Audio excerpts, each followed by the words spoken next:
ಸದ್ಯ ಭಾರತದಲ್ಲಿ ಹೊಸದೊಂದು ರಾಜಕೀಯ ಪಕ್ಷದ ಉದಯವಾಗಿರುವ ಸಾಧ್ಯತೆ ಕಂಡುಬರುತ್ತಿದೆ. ಇದರ ಹೆಸರು ಕಾಕ್ರೋಚ್ ಜನತಾ ಪಾರ್ಟಿ. ಕಾಕ್ರೋಚ್ ಎಂದ್ರೆ ಕನ್ನಡದಲ್ಲಿ ಜಿರಳೆ ಎಂದಾಗುತ್ತದೆ. ಜಿರಳೆ ಹೆಸರಲ್ಲಿ ಅದ್ಯಾರಪ್ಪ ಪಕ್ಷ ಕಟ್ಟಿದ್ದಾರೆ ಅಂತೀರಾ?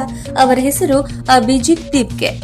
ಈ ಸಿಜೆಪಿ ಪಕ್ಷ ಭಾರತದ ರಾಜಕಾರಣದಲ್ಲಿ ಸಂಚಲನ ಸೃಷ್ಟಿಸಿದೆ. ಸ್ಥಾಪನೆಯಾಗಿ ಕೇವಲ 5 ದಿನಗಳಲ್ಲಿ ಈ ಪಕ್ಷ ಇನ್ಸ್ಟಾಗ್ರಾಂನಲ್ಲಿ ಬರೋಬ್ಬರಿ 10 ಮಿಲಿಯನ್ ಫಾಲೋವರ್ಸ್ ಗಳನ್ನ ಗಳಿಸಿದೆ. ಸಿಜೆಪಿ ಎನ್ನುವುದು ಸಾಮಾಜಿಕ ಜಾಲತಾಣದಲ್ಲಿ ಆರಂಭವಾದ ಒಂದು ವಿಡಂಬನಾತ್ಮಕ ಅಭಿಯಾನ. ಇದು ಸದ್ಯ ಆನ್ಲೈನ್ ಯುದ್ಧಗಳಲ್ಲಿ ಭಾರತದ ಅತ್ಯಂತ ಶಕ್ತಿಶಾಲಿ ರಾಜಕೀಯ ಪಕ್ಷಗಳನ್ನ ಹಿಂದಿಕ್ಕುತ್ತಿದೆ.